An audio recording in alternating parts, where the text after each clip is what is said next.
Hello everyone and welcome to another multiple apps workflow tutorial with me, Eldarin from Subsurface. Today we're revisiting our Daz the C4D workflow. This is going to be a little bit of an advanced tutorial on that.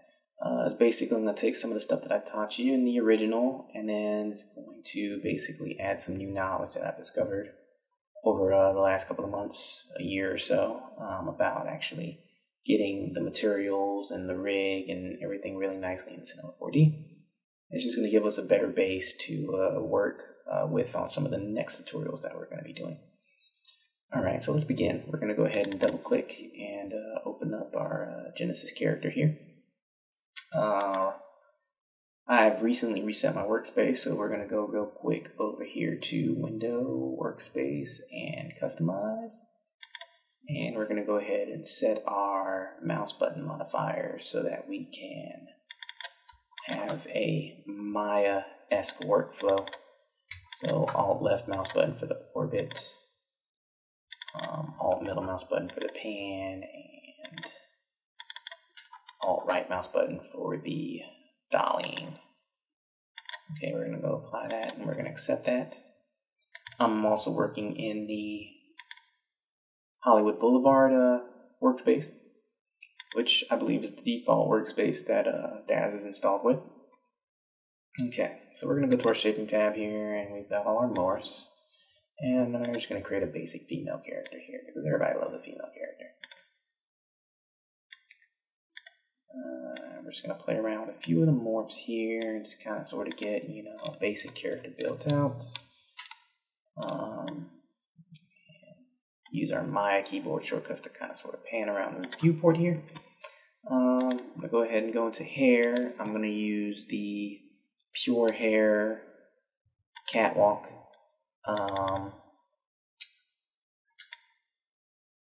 Asset. And what I'm going to do is with the universal tool selected, if you mouse over the tool, it'll give you a tooltip, and also at the bottom here, it'll give you some info as well. That's a good way to get an idea of what that tool is. I'm going to go ahead and right click on the PH catwalk. And I'm going to go ahead and fit it to the Genesis figure so that it fits really nicely and it's just sitting on top of her head real nice.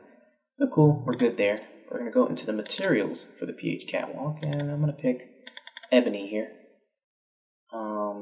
Okay, so that didn't work, and that's because you need to go into the surface selection tool and make sure you pick the appropriate surface to have that material. So now if I double click, I'm going to get nice material for her hair here. Alright, so we're going to go ahead and add some clothes now.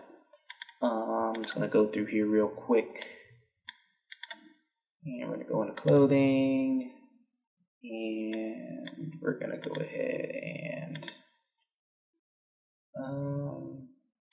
go ahead and use the female business suit. Don't like that suit at all. I'll go ahead and deselect that. I lost my hair material, so I have to add that back later. I think I'm going to go with the top here.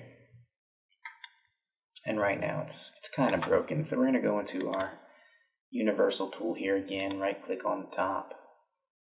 Fit the top to Genesis just to make sure it's fitted good. And then we're going to go into the materials here. Select it with the surface selection tool, and go in and give it a material. So there we go. There, it's got a nice material to it. Then we just got to find a nice dress.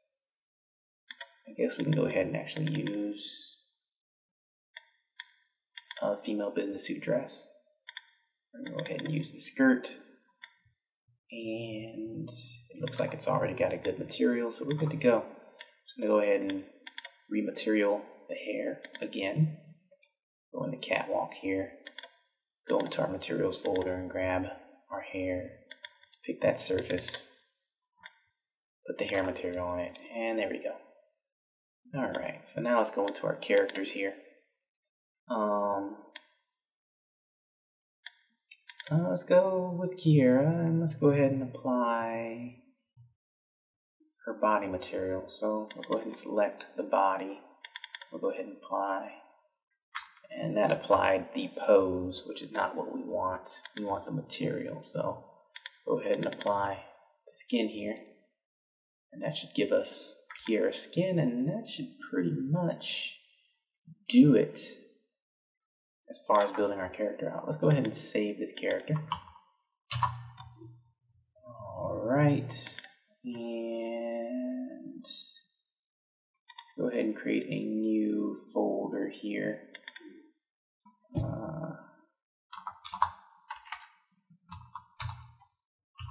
And I'm just going to quickly call it Daz tutorial.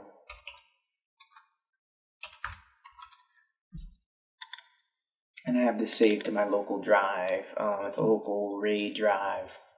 I think it's like two 500 gigabyte drive put together.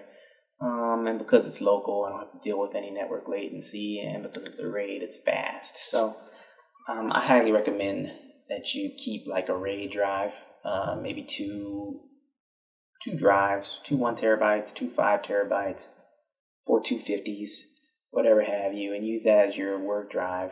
And then, of course, I have an SSD, which is my program drive, and it's just good workstation specs. But let's go ahead and save her as Testa2, or yeah,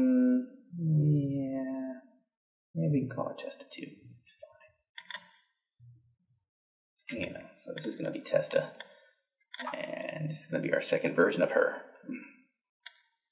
Keep in with the spirit of previous tutorials here. Let's go ahead and just add just one more thing. We're going to go to clothing, and we're going to go ahead and find some shoes for her to wear.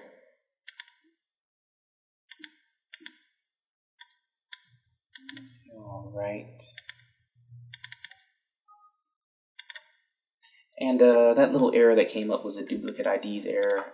New in Daz 4.6, I guess they did some changing to the fundamental system of IDs and things, and they made IDs pretty much unique for all the assets, but older assets are still going to have issues.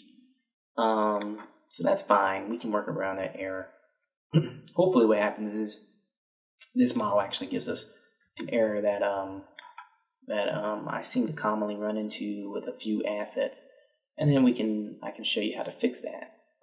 Hopefully this model does it. I don't know if it's going to, but let's right click on these shoes real fast and fit these to Genesis as well, and we're good. And then we're going to go into our materials. Let me give these shoes a quick material. Go ahead and give them that material. Select their surface, and then give them this nice brown material. And save her out again. Control S, and we're good to go. All right. So let's go ahead and export her, and go to our local render jobs. Go into Daz tutorial. Let's create a new folder for our FBXs because we're going to have plenty of them.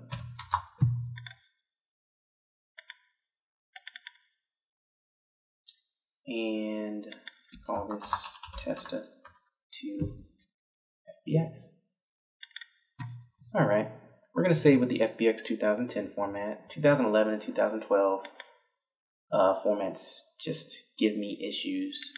They don't import well into Daz or into Cinema 4D, and they cause other problems, and so we're just going to stick with the binary.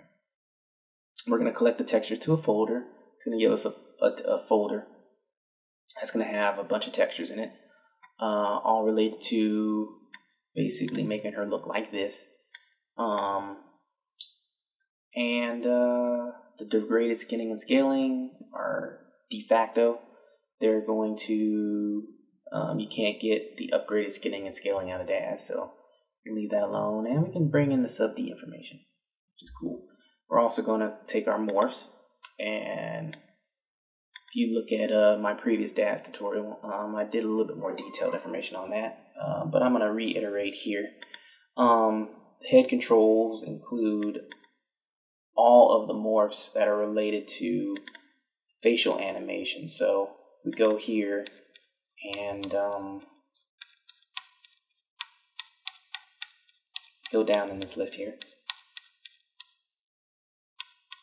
and we get to the head controls. These right here are the lip morphs that pretty much define every single syllable that you can pretty much make with your mouth when you're talking. So these would be very useful for creating a good lip sync, but we probably aren't going to use any of these. They're going to export out, but we can delete them when we get into cinema. These other morphs here, the smile, the nose wrinkle, all these morphs are just basically face poses, and these will be really good because we can use these with Braco Pro Face or Face Shift to actually do vertex animation on the face and get really quality facial animation. So these are going to be very important. We're going to need these particularly for the Face Shift workflow in my next tutorial to be able to get really high quality facial animation real fast in Cinema 4D. Alright, so you definitely want to export the morphs, and you're going to want to edit the export rules, and you're going to want to add an export rule, and then you're going to want to add this rule right here, the head control, and then just set the action to be export. So you're just going to want to add that. I'm going to go ahead and delete this new one I made. I already have it in here myself, so I'm good. And that's pretty much going to be it. We're going to go ahead and accept, and it's going to go ahead and export her out. Now there is one option that I did not pick, and that was merge clothes onto figure skeleton. And that's an option that in my last tutorial I told you to pick.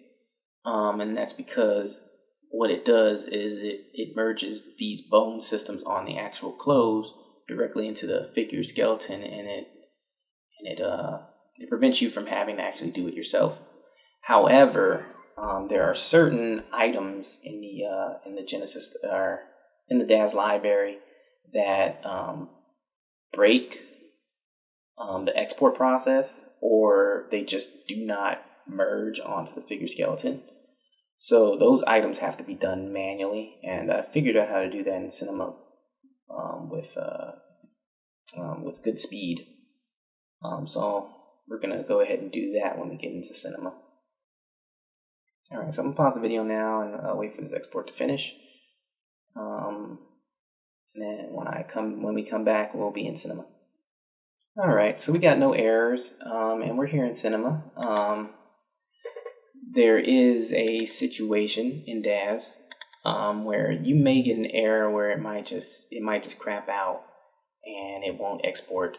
The way to fix that is you can go into your scene and you can take all the clothes off of the Genesis figure if they're inside the Genesis figure, like these three items are here: the catwalk, the top, and the heeled shoes. So this, the top and the catwalk are with the Genesis figure. You can take those out of that hierarchy, delete the Genesis figure, and you can just save any items that are conflicting separately. I usually would just save like the clothes and the hair separately. And then you can hit Control-Z, bring back the Genesis figure, delete the clothes, and render and export the Genesis figure separately. So you have two FBXs, and you can import those both into Cinema 4D. And because the hair and the clothes will be in the same position, you'll be good. And then of course we can use our bone workflow to kind of sort of copy the weights from the separate bone systems onto the Genesis bone system, so everything is on one bone system. So all right, I'll show you how to do that here in Cinema 4D. So we're going to go ahead and we're going to open, and we're going to go into our tutorial here, and I'm going to quickly create a new folder here to keep everything organized here. I'm going to create a Daz folder, and I'm going to put the DFU or DUF file here in the Daz folder, along with the screenshot of the character. That way the Daz formatted asset it's in its own folder, and we have it kind of sort of nicely organized. Now we're going to open up a tester here, and we're going to bring in all the information here. And we can bring in the animation take, it really doesn't matter. And it's going to go ahead and load her up. and it's going to take a little second to update, and we basically have our character in here. And she's flat, and she doesn't really have much of the animation or much of the look that she had in Daz, as is expected. In fact, she doesn't look very good at all. It's all right, we can fix this, no problem. We're gonna go ahead and do a save as real quick just to start the project off, and I like to save the Cinema 4D project in the root, so we're good here. We're gonna save right there.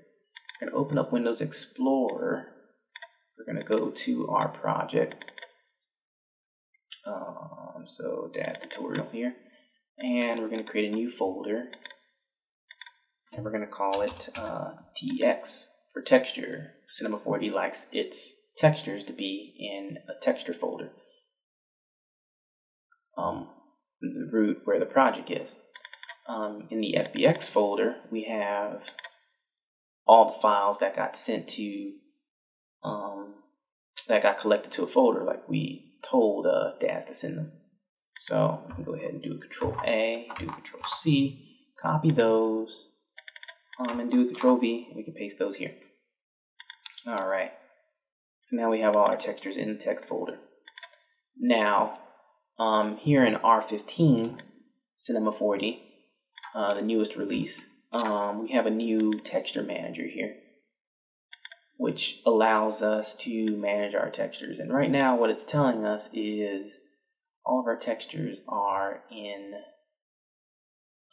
basically a absolute path right now. So if we move the project, we're going to basically break our textures. But we can make these textures relative pretty easily. So if we double click on the suggested path here, we can see that this path right here is the path where they're at. We just add the backslash in there. And we basically want the path to be just the material by itself. So if we replace this path with nothing, and we select all these materials, like so, we can see that the new file path is just going to be the materials by themselves, which is perfect. These basically are going to point to our text folder, and no matter where we move this project in the future, they will always point to that text folder, because the texture folder is the default folder that Cinema 4D looks for materials in when there's no path. So let's go ahead and do a replace. And now our materials will update magically down here, and we are good to go. So that's the new texture manager in Cinema 4D R15. This allows you to really quickly rename textures and get your textures under control. It'll also show when textures are missing their links, and it allows you to do a whole bunch of other cool stuff. So it's really, really, really powerful. You can even see what materials these textures are being applied to, where they're being used in the project, all sorts of cool stuff. All right, so let's just go here and quickly start to get some of the basic stuff done here. So if we go into our project folder and look at our textures real quick, we can see that we've got her face, we've got her bump, we got her specular, we've got bump, specular. We've got some good maps here. Some of these maps aren't exactly applied to the character in the right ways that they're supposed to be, though. So we've got a few things we need to fix. We can go ahead and save her again. Save pretty religiously. Keep your hand on that Control S. All right, and of course we also need Subsurface Scattering as well. So we go ahead and bring in a light here real quick and pretty much put it up here, and just kind of get it into the scene a little bit, just to give us a little bit of lighting, give us an idea of what our character is going to kind of sort of look like. Put another light here. I'm just going to use some basic photography principles here. I'm going to create a key light right here. I'm going to create a fill light right here. The fill light should be a little bit dimmer than the key light. And then I'm going to create one more light by holding Control and dragging on this light. And this light is going to be my hair light. I'm just going to light the hair from behind. So this is actually my key light, this is my fill light, and this is my hair light. We got some good lighting here. Cool. And then on all three of these lights, we're just going to want to put shadows. So we can use area shadows. And it's just going to give us some nice shadowing. And we render her now, and we still have, you know, this black scene here. Let's switch those shadows to soft matte. I think we can get a slightly faster render with the soft matte. So cool. All right. So let's just start fixing things one by one. The top is fine. Didn't really have any material applied to it. This is her skin.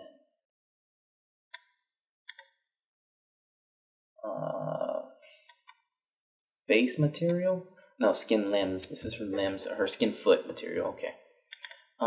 There shouldn't be any reflection on this material. Her limbs don't need to reflect. So why that's on, I have no idea.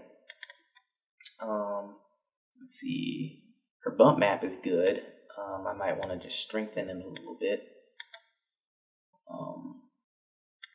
She's also got a good specular map. This is good. This particular character came in with her bump maps and her specular maps perfectly fine. Other characters don't. And I'll show you how that works in a few moments. It's going to come into play when we actually get ready to do her subsurface scattering. So, as for the eyelashes,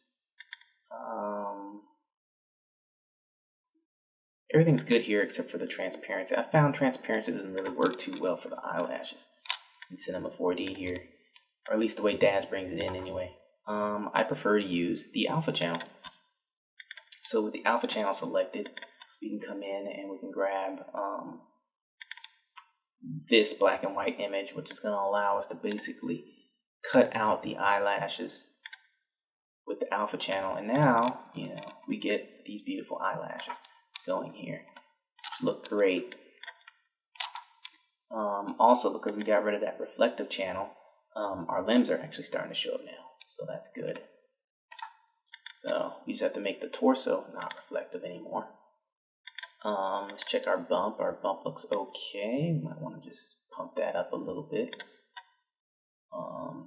And see how it looks at 100%. It actually doesn't look that bad. So on the limbs, I might do that too. Just up the bump. And then, you know, if it looks too bumpy, we can always tone that down. But let's just get up to 100%, see what it looks like up close. Maybe we want to turn it down to about 50. Do the same thing for the torso, tone it down to about 50. Because up close and personal, it looks like she's a little alienish. The face, we're going to go ahead and get rid of the environment map. You only use environment maps when you're trying to create reflections without an actual sky dome, or without an HDR map. We're going to create our reflections pretty much the real way, so we don't really need that environment map. The bump, we're going to bring up to about 50%, 40%, give or take. And for this face, we actually don't have a bump map, so let's go ahead and see if we actually got our bump map. We did. We can go ahead and bring that in, so we can just drag it right here into the texture. So I'm just basically on my second screen, I just grabbed it and just dragged it right straight into the texture field here in Cinema 4D. I'm gonna go ahead and up the specular to 100%. I don't think this value really matters when you're using a texture though. Unless of course you hit mix mode multiply, at which point it's going to multiply this base color with the texture. Allows you to get much finer control. Alright, so we're good there. We're going to go ahead and save again. The hair, we need to go ahead and get rid of the transparency, because it just doesn't work very well. We're going to go ahead and do alpha, and we're going to use the same technique we used with the eyelashes. In this particular case, it was using this map here, I believe. We can always turn on the transparency to see what map it was using. And it was using, yes, this map here, which is like a deep white kind of sort of skull cap map. So we can drag that into our alpha channel. And as you can see, that got rid of the skull map there, and basically added some transparency to the skull map, which I think is underneath her head. Basically, it's just the skull area. All right, so that's good. Same thing with the hair. See, it's using this transparency map here. So we're gonna go ahead and turn that off. Turn on the alpha. And we're going to go ahead and grab that map from our maps and drag that in. And now the hair has got its transparency. So it's starting to look good. The face, we're going to want to go ahead and get rid of. Okay, so we got rid of the transparency. We added the bump. We added the specular.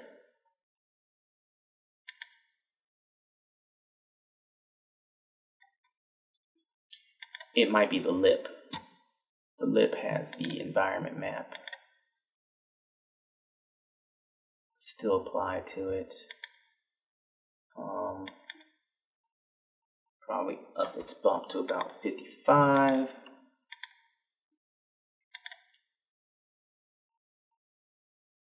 See, the lip doesn't have the specular map, so since it's the same material as the face, we can go ahead and use that specular map here to go ahead and give her the correct specular to her skin. All right, the nostril, we also have the same. The nostril is actually using the bump map for the specular. So actually what we really want to do is take the specular map and use that. And then for the bump, we've got the bump. So there we go. So now she's using the right map. And her face is still off. So there's something else wrong here. Okay, skin face. So this nostril must be something to do with her nose. This lip is just her lips. And this face one is the one that's got the reflection on it. So we can go ahead and make sure everything's good here. And then we can go ahead and, yeah, everything looks great. Other than the fact that the bump might be a little low. If we zoom in, we can go ahead and see what she looks like in detail. Okay, not so bad. She looks great. She's really starting to look like she would look in Daz. All right, so we fixed almost all the materials at this point. The cornea needs to be completely transparent. So we're going to go ahead and up these to 100%. We're going to go ahead and remove the texture from the cornea. I find that the cornea doesn't really need a texture to look the way it's supposed to look. You can also get rid of the environment map. We can up the refraction just a little bit. Use the cornea is slightly refractive. We can go ahead and see how her eyes look. And they look pretty impressive at this point. We can go into the iris, get rid of the environment map, of course. Go into the specular and see how the specular looks. I think there should be just a little bit of specular. I think it should be like really high and probably just a little wide. Should be some specularity in the eyes, but it shouldn't be too strong.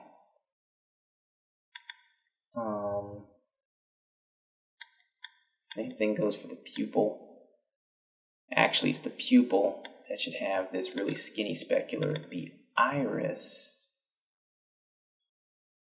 same. The sclera should have a much wider specular. It's a wet area of the eye. It's the white area of the eye, and it's wet, but it's also kind of sort of flat too. And yeah, we're getting the look that we're going for here, so that's good. This came out really nice. This wasn't really a good example character because we didn't have a lot of the problems that I've had with other characters. as far as the skin just looking good. But yeah, we just worked through our materials here and we seem to be doing perfectly fine. Alright, so our subsurface gathering. So if we come into Daz here and we look at our character, we can come into our surfaces and we can pick different areas of our character and we can actually see how Daz builds these characters out. So this is really, really, really good. If we were to move Daz over to the side and, you know, have it side by side with Cinema, we can kind of get an idea of what different parameters are supposed to be. So for the skin arms, for instance, the specular color, according to Daz, for this particular character is a sluggish brown. So if we move that off to our second monitor or to the side and have Cinema 4D on the side, you can kind of sort of see that skin arm, which will relate to this limbs material here. Specular should be probably the same as that specular in Daz. Should be somewhere along the lines of that brown, if Daz hadn't already put the specular in here for us. Daz kind of sort of knows what it's doing when it's exporting sometimes. So if it puts the specular in there for us by default, and the character looks pretty half decent, then you might not mess with it. But oftentimes, more than not, these bump and specular maps don't make it, and you have to bring these materials in personally. Now, the other thing is, with some characters, these materials don't, the bumps and the speculars don't make it. So oftentimes, I'll go in and see what the bump map is.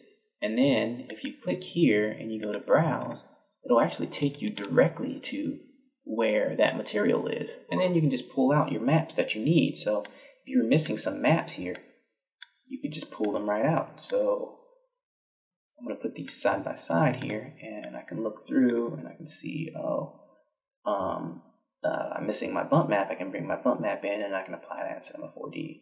Same thing with specular. If I was missing my specular map, I could bring that in. The different head maps, I could find out where those were, and then I could bring those in. Different eye maps, different things like that. So I can really look through the Daz material here for these different materials, and I can get an idea of, you know, okay, Daz thinks the bump strength should be at about 20%. That doesn't really correlate completely to Cinema 4D, but it gives you an idea of where the bump strength probably maybe should be. Daz also has like 2 speculars, so oftentimes I just go with just the first specular color and then I kind of sort of play around.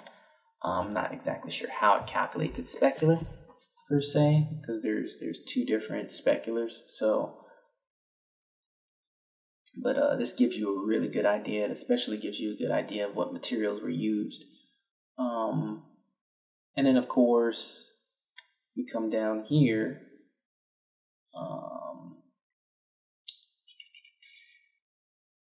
See if this material has any. It doesn't. Let's go to the face.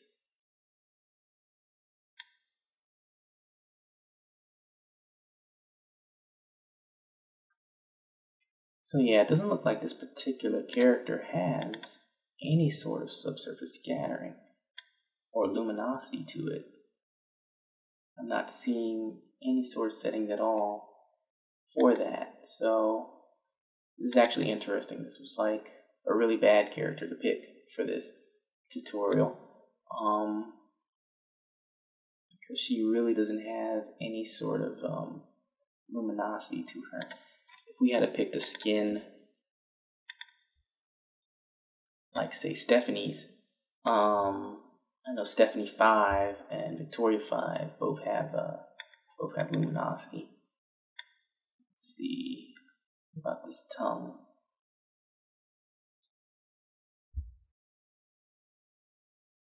Yeah, I don't see any of the usual subsurface scattering options here that I'm used to seeing.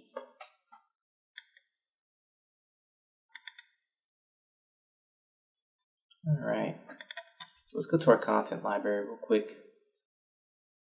And let's switch our skin out.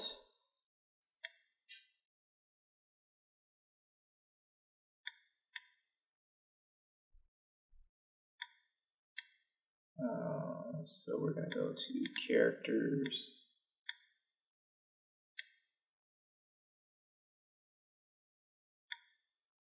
Or we're going to go to materials here, and we're going to go to Stephanie 5, and we're just going to grab her arms right here real quick.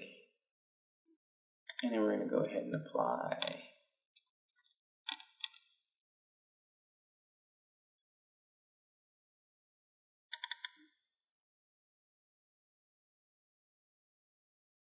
Stephanie 5 all. And that's just going to give us Stephanie 5. And okay. So here we go. We have Stephanie's materials applied. Alright. So if we go into our surfaces now, and we select, say, her skin arm. Let's see.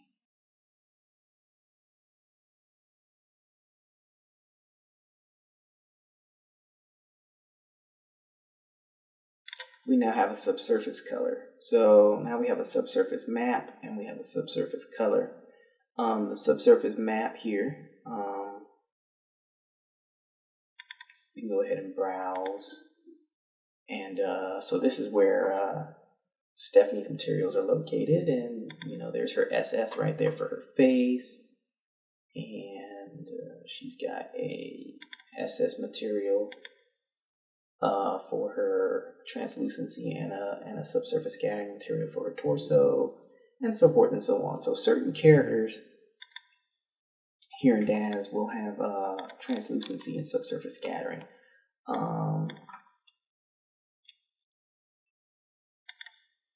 Obviously our character Riley here doesn't, but that won't stop us from actually adding subsurface scattering to this anyway.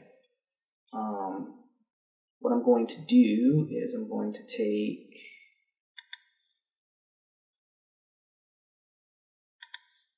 from Daz, typically the translucency materials just don't make it over. I've never seen them make it over. So typically you have to go in here, you have to browse, and then you pretty much can find your material here. And then once you found it, you can just basically drag it in. So I'm gonna go ahead and I'm actually gonna drag this over to my second monitor, and I'm just gonna control drag this over into my workspace over on my other monitor there. I'm control dragging because I actually have my Daz library on my H drive, and I have the project on my H drive. So if I were to just drag and drop, I would actually remove this material from the Daz library, which would be a bad thing.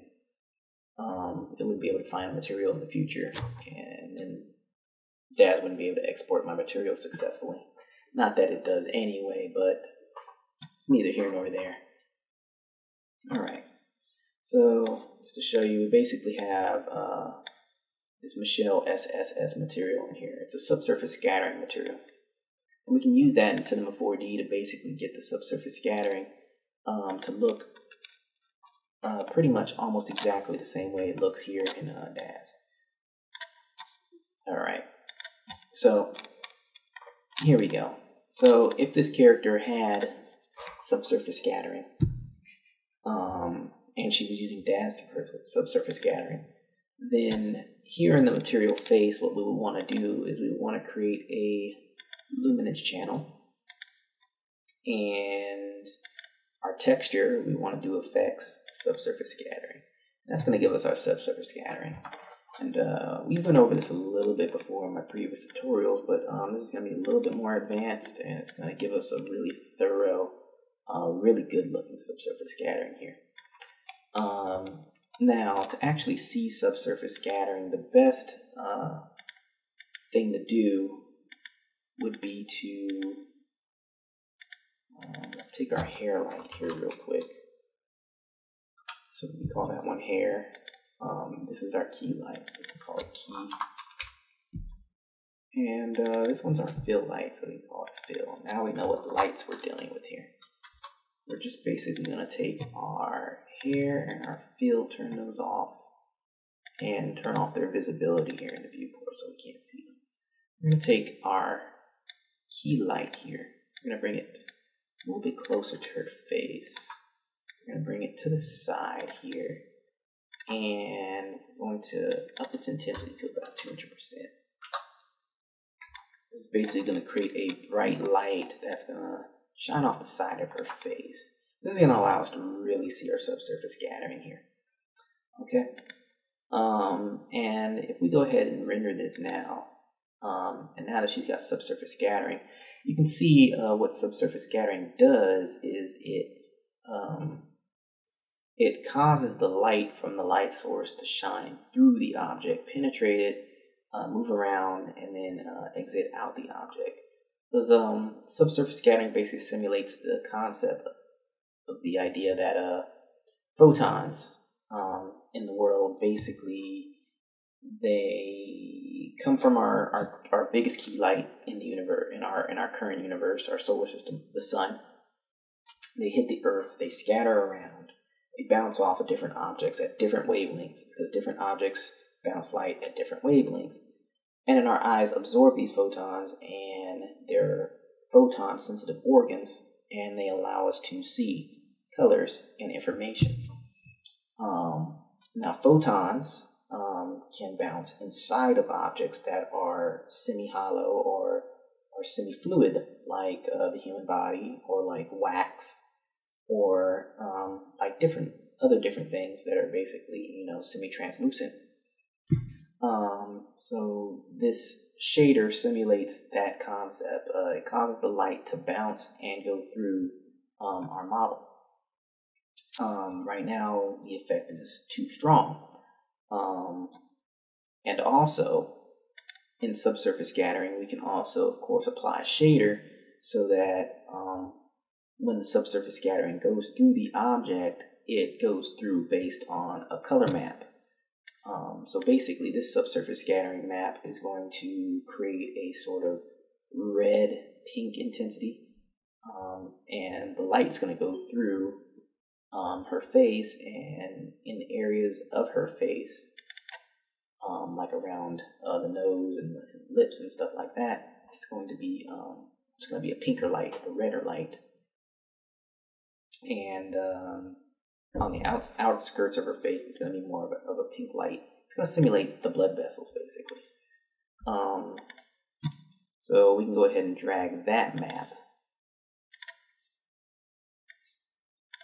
here into our shader.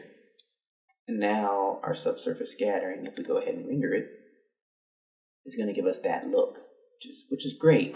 However, once again, the light is just penetrating way too far. It's illuminating her whole entire face.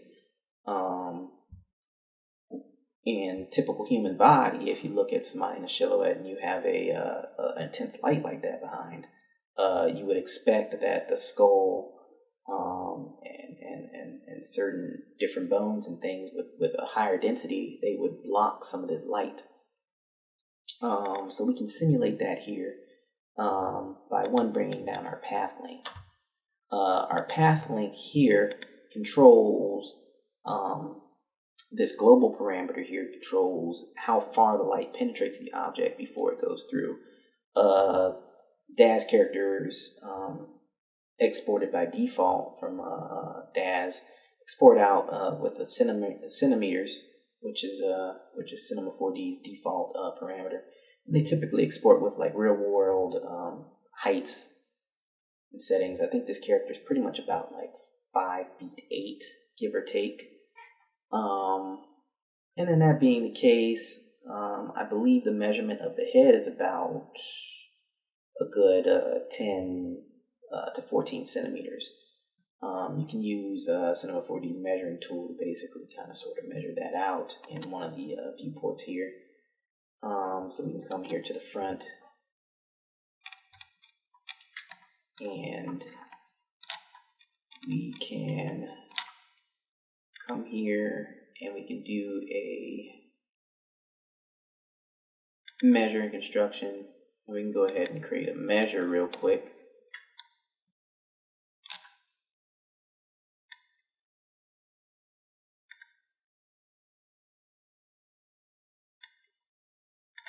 And we can come in, go ahead and grab this dot here, and grab this dot here, and we get an idea of what our actual measure is. So if we zoom in real close, we can see it's 13 centimeters. So 2 centimeters basically means the light's going to go in about this far, and it's going to kind of sort of stop. And it's just going to illuminate kind of like that, is the idea.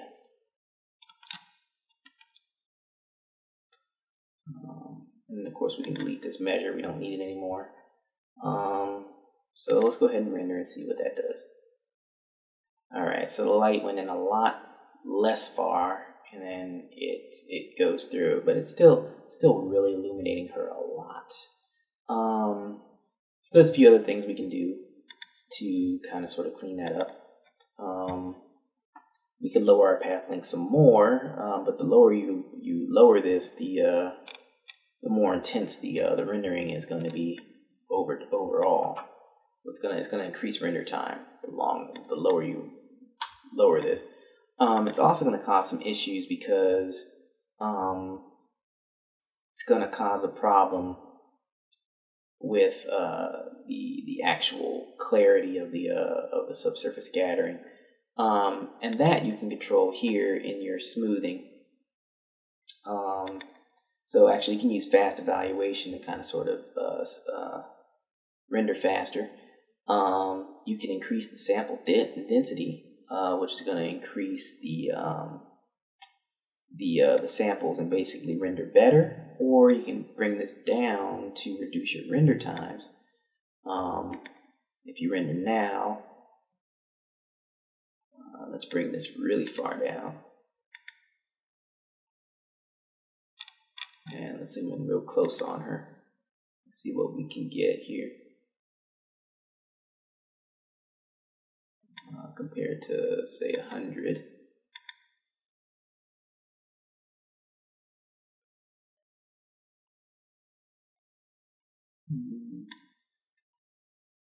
Let's bring this really far down to 10. And we're actually not getting, it's not really making too much of a difference.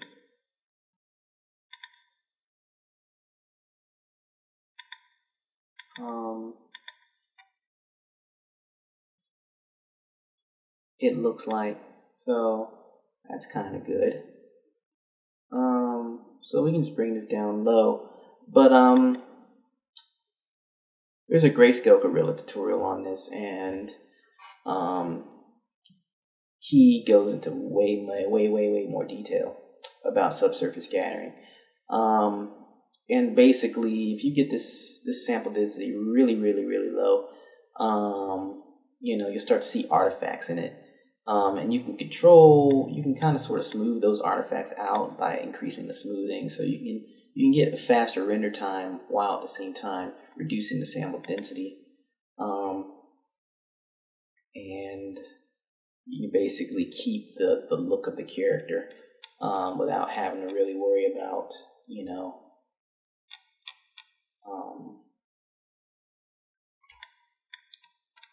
having to really worry about long render times.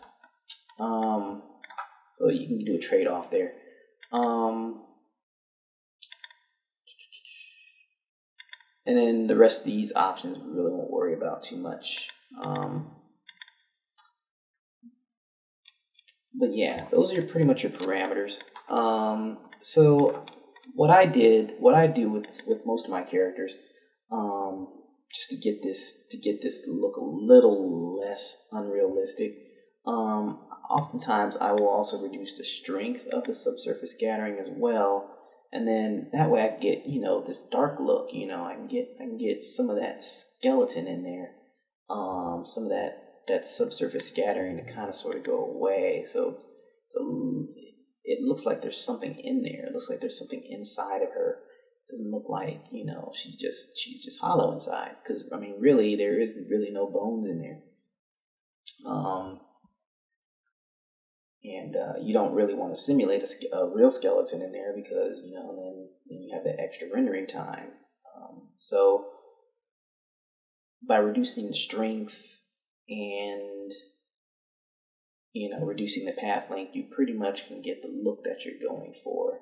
And that's starting to look pretty decent. So we can go ahead and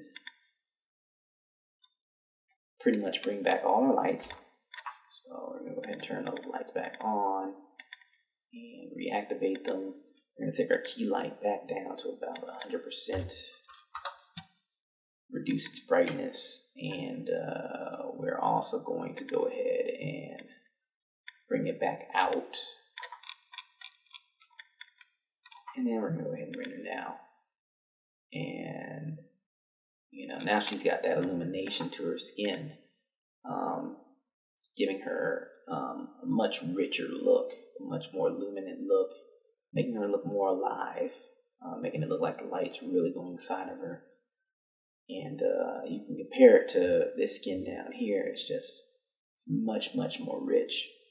And so pretty much you can just apply that technique to basically the rest of the body.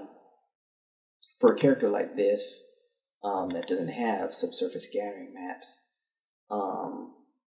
built into Daz, I would probably just go ahead and you can clear out the texture. And basically what I would do is I'd probably use either one of the presets, like maybe the skin light or skin dark preset, or you can just basically pick your own skin shade here. So, you know, they might just use like a light pink or whatever. And, you know, just pretty much use that as our subsurface scattering shader right there. And call it a day. Although this does really give her too much of an even look. So you may want to paint a map like that in Photoshop or something. Or you probably could even borrow one of the Daz maps. Actually, this Michelle SSS map looked really good on her. Actually, I think. I actually really liked it. You might actually want to just bring that map back and bring these back up to 100% white and just go ahead and just use that map and call it a day. Because it looks really decent. And then that's almost it, guys. So with the materials done, we can basically go in and now we can work on our skeleton. So we can go ahead and drag these clothing items out. We can go ahead and rename the mesh to Testa 2 mesh. So now that we know that, now we know that's Testa 2. All right. And then we can go ahead and work on getting these bones. So basically, the issue I have here now is if I go ahead and grab, say, the abdomen, and I go ahead and use my FK to go ahead and actually animate this, we can see that the clothes and the hair and everything really isn't attached to this character. And that's because we didn't actually have the clothes attached to the skeleton. We didn't select that option in our export. And the reason why we didn't was because, like I said, some assets don't actually attach to the skeleton very well. So we can do this manually. So we're going to do it for one item here. I don't want this tutorial to drag on too long. It's already almost an hour. So we can go ahead and let's go ahead and do it for the skirt. Since there's going to be some interesting articulation with the skirt. The other thing I like to do real quick before we begin with the clothes is I do like to create a null. And we'll call this also Testa 2. And I like to drag the hip out into that null. That gets rid of this hip bone here. If we hide all the clothes, you'll see that the hip bone is gone for Testa herself. So that gets rid of that. We really don't need that. We don't really need that extra root bone. You can also drag Testa's mesh in here and then put it underneath the bones. We actually need to put it underneath the hip, but not inside the hip. Just underneath, same hierarchical level. And then there, Testa's by herself. And then we can get rid of this Genesis bone. We just do not need that bone. And this big huge bone here just annoys me. So, and it honestly works better this way. Okay, so we can go into our skirt here. And we can shift double click on the weight tag for that skirt. And that's going to bring up our weight manager. And we can see which bones are weighted to this skirt. So these are the bones, and basically this skirt has its own bone system, and these are the only bones that skirt is using. It doesn't really have to have bones for the arms or anything like that. But how do we get the weights from these bones onto the bones for Testa, you ask? Well, I went through a couple of methods, and I thought at first I'd use like Vamp to do it, and that didn't work too well. And I tried a bunch of different techniques, and a lot of them were slow. I finally found out a technique that works really well. So with the weight manager open, what we're going to do is we're going to look at these bones, and then we're basically going to go ahead and pick the bones from Testa herself that match. So let's just get to doing it. So we're going to go ahead and we're going to copy the skirt. We're going to hit Control, hold down, and we're just going to basically copy the skirt up, and then we're just going to move it down so it's underneath Testa in the hierarchy here. And then we can go ahead and rename it for shits and giggles. I just don't like these default names too much. They're just really weird. And now we basically have two skirts. We have the skirt that's going to actually be the real skirt that Testa's going to wear. And then we have the skirt that came from Daz 3D with the foreign bone system. Alright. So under the skirt's weight tag, we can go ahead and remove the bones from it. These bones are related to the bones here, which are separate from the actual bones that are on Testa. So, we don't want this weight tag to be referring to these bones. It's not going to follow her character. Alright, so we'll just delete all those. Those are gone. Now what we can do is we can select the skirt. We can have these bones here. And we can use this as a reference. So I'm just going to use this as a reference to figure out which bones I'm gonna pick. So I'm going to have this over here on the side on my second monitor here, and I'm just going to go ahead and I'm going to start picking the bones out. So the first bone that's in the list is the right collar, and then there's the left collar, and then there's the right pectoral, left pectoral, and then there's the shins, which are underneath the pelvis. So left shin, right shin, the right thigh and the left thigh, the abdomen, the abdomen, the pelvis, and the hip. So that's all of them. So cool. Alright. So now what I'm going to do is I'm going to select the skirt's weight tag, and I'm going to drag these bones into the weight tag. And then I'm just going to delete the skirt out of here, because oftentimes what happens is you have the skirt selected so that you can see what bones are a part of that skirt. So that comes in there with the weight tag. We don't really need that skirt to be in there, so we're going to go ahead and delete that. And then there we go, we've got our bones. So now in the weight manager, we can see that we have the bones for the skirt and they match the bones that are on the original skirt. Now, if we order these according to name, what's going to happen is the skirt's naming convention and the skirt's naming convention both match. So the C4D skirt shape matches, abdomen to abdomen, abdomen 2 to abdomen 2, chest to chest. Oh, we're missing the chest. So, this would be a problem if we didn't have the chest. That would be a big issue. So let's go ahead and add our chest real fast. Go ahead and select the skirt's weight tag, and we just go ahead and drag the chest in there. And now we've got the chest. So cool. So we can click on the skirt again to bring it back up.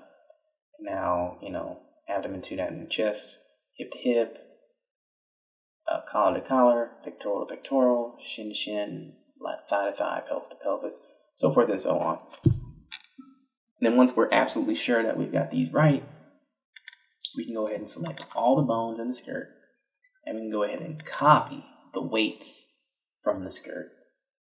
And we know that that the order of these bones matches the order of these bones. So we can go ahead and select all of these, the orders match, and we just go ahead and replace the weights.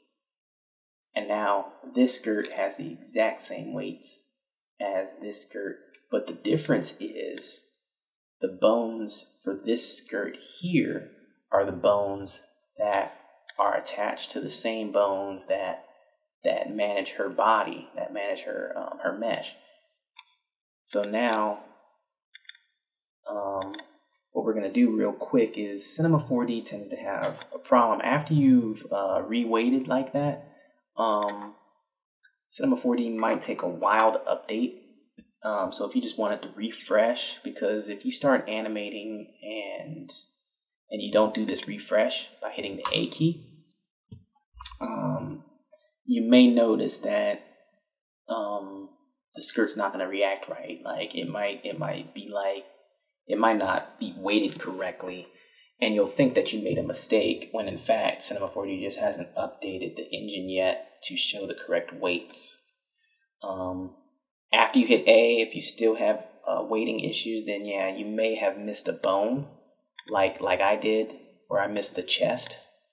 So, if you miss the chest bone, then what's going to happen is when you do replace, your thigh might inherit like the shin's weights, or it might inherit the pectorial's weights, and then your weights will be messed up.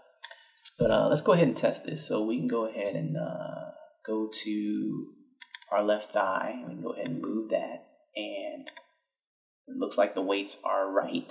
In fact, we can close the weight manager so we can kind of sort of see what's going on here, and we can see that our weights are pretty much, for the most part, kind of sort of perfect. Now, I've noticed that, we can also, of course, turn off the skirt so that we can actually see for sure. Now, I've noticed with this particular skirt that there are issues with it, and it's just the nature of this particular skirt. It's not really an issue with you. So don't worry about it with this particular skirt. We can fix that by actually doing our own weight painting. But on the left leg, this particular skirt has weighting issues, and it's just by default just a part of just this particular skirt.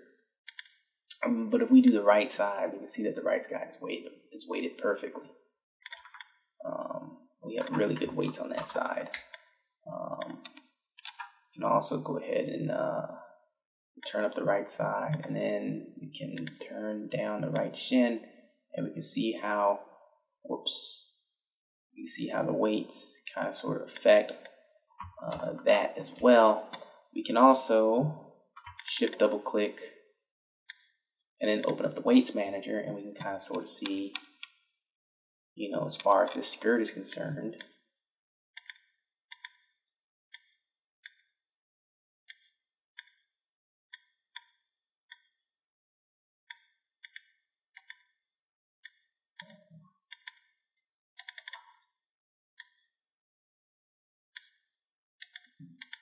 It's not opening up for me. Here we go.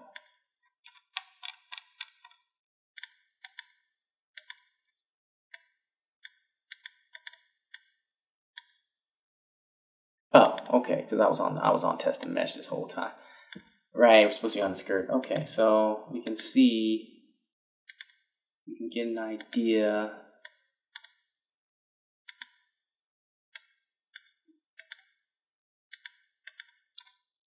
It's still not showing us. Interesting.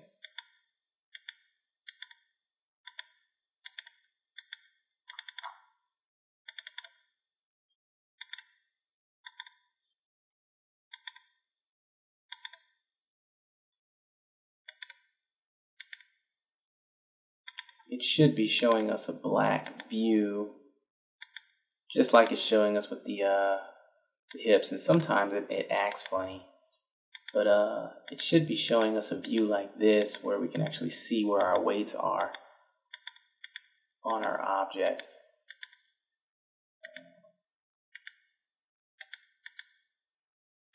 But it's not showing us for our skirt, so that's kind of interesting.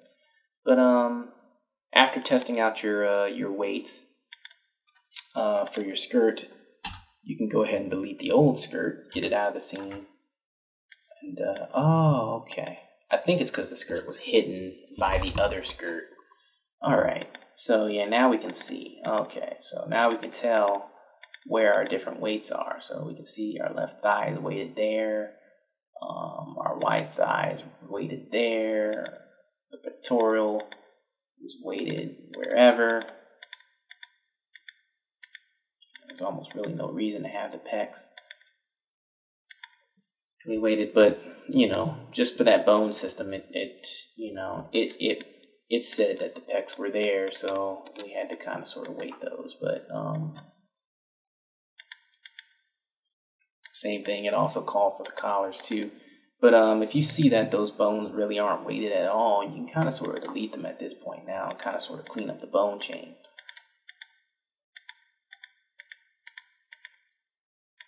But yeah, so we can see that our abdomen is weighted too, so we can kind of sort of go ahead and rotate that and see, you know, how our weight looks.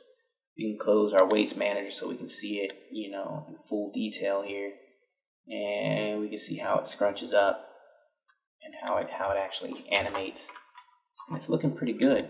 So yeah, the skirt is definitely weighted fine, and that's one down. So we just need to do that same process for the rest of these. All right. And that's pretty much it. So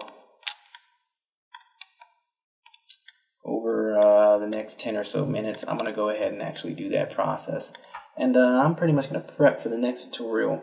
So in the next tutorial, we're going to actually go ahead and use our pose morphs that we got out of Daz to go ahead and finally use a really cool Cinema 4D plugin that came out in the last year or so.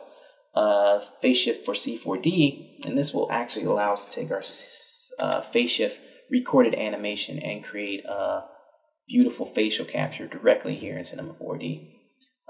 So be looking forward to that, guys. And this was Elder with Daz and C4D. It's been a pleasure, and see you with the next one.